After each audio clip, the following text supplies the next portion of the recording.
What's up guys, Abhishek here from AV Studio, and today is a very emotional topic. A topic which is really emotional to all fish hobbyists or anybody who keeps pets across the world.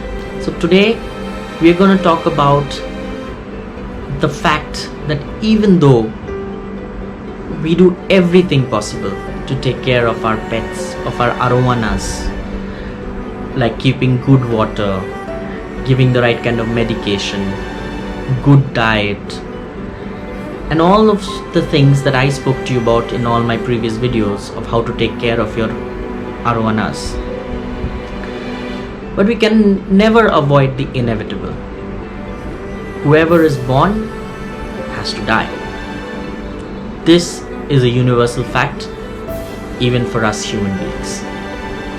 So today, we are going to talk about that despite doing everything for our Arowanas, when they leave us, how do we cope with it? Well, there are a lot of theories around it, wherein people have spoken about stages. I don't entirely disregard those stages, but there is some scientific evidence towards it. But before we get into the stages of grief, why do we even grieve? It's simply because our pets have a very special place in our hearts. The way they swim around, the Arowanas, the beauty, the grace with which they swim is just mesmerizing. They are a great way to release our stress. We are connected to them emotionally. They are part of our lives, our happiness, our sadness, and especially people who stay alone. That's their only companion. And that is why we are so crazy about our pets and we are so crazy about Arowanas. Hence, when they leave us, we grieve. And we grieve a lot. And there are a few stages through which we go through. And there is no hard and fast rule that there is a particular way or method of grieving. But essentially, there are these stages.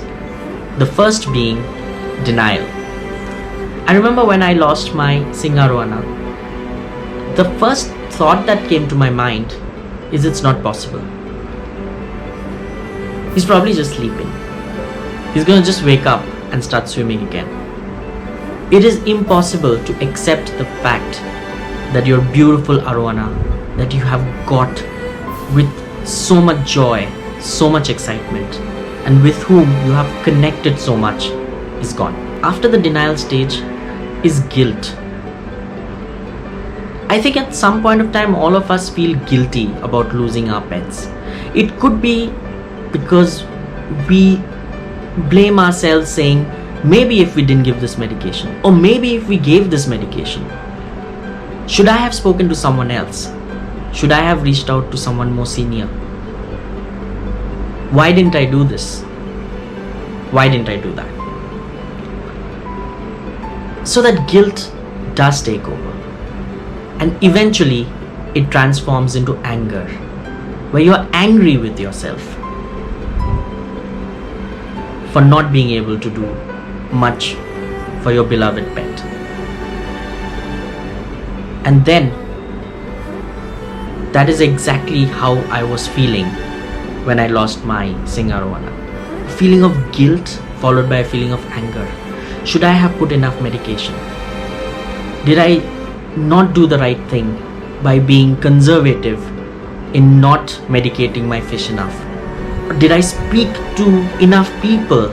Should I have spoken to a few other people who would have given me some more suggestions to help save my fish? Was the guilt. The anger was for me not being able to take care of my fish, my beautiful Asian Arowana, with whom I had connected so much. There are so many videos of my Arowana on this channel, and I go back and look at them, and there's still a certain amount of anger that comes into my mind. And then we go into a stage of depression, where we say, well, that is it. I don't think I'm fit to take care of Arowanas and we should leave the hobby. So many times I've heard so many of my friends who are in the hobby saying that I want to leave the hobby. because they may have lost a fish. A very close friend of mine recently lost a beautiful fish while he was traveling to a different state, or rather while he was shifting to a different state, and it was kept with somebody else. And I heard him say so many times that I want to leave the hobby. And that is exactly what happened with me. I wanted to leave the hobby as well. But eventually, you go into acceptance and you accept it. You are at peace with yourself, saying that yes, I had a beautiful pet, a beautiful arowana, and that was the lifespan of the fish, and there was probably nothing I could have done. And then you eventually move on. These are the stages of grieving. But how should you really grieve? The first thing when you're grieving about the loss of your arowana is that you should not let anyone tell you how you should grieve. Your grieving is your own thing. Every one of us grieve differently. Some of us cry, some of us don't. Just because you don't cry doesn't mean you didn't love your pet. You must have loved your pet a lot more than many other people. You must take care of yourself. That's the most important thing. Because it's easy to go under so much depression that you could probably forget taking care about yourself, which you should not. And most importantly, if you have some other pets in your home, another fish, another arowana, then you must take care of them as well. They understand the loss of another pet does have an impact not only on you but on the other pets in your house. You owe them. You need to take care of them. Possibly you could create some sort of a memory of your pet.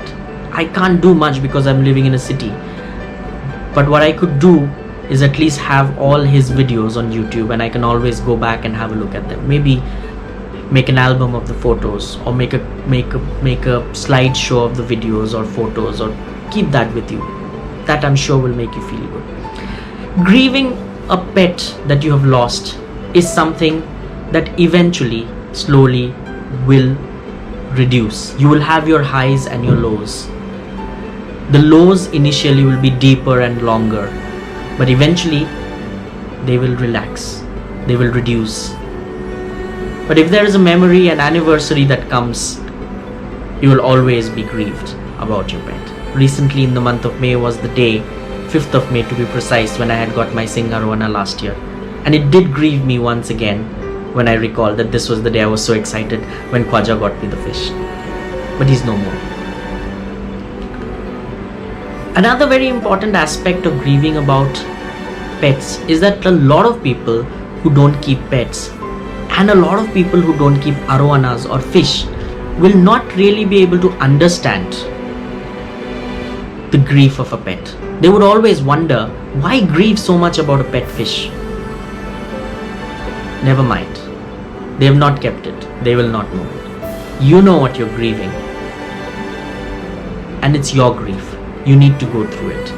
If somebody tells you that forget about it, avoid it, then you will feel better. That's not true. We all must grieve. We all must go through the process.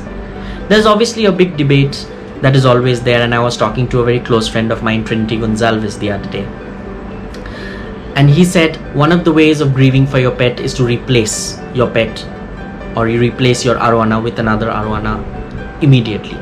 It may work with some people, but it doesn't work with me. It may not work with you. You need to spend some time with yourself. You need to sink in the feeling that yes, you've lost an arowana, and once you're ready to move on, only then you should move on. Don't let anybody tell you when you should move on, because you decide when you should move on from your grief and what you should do after that.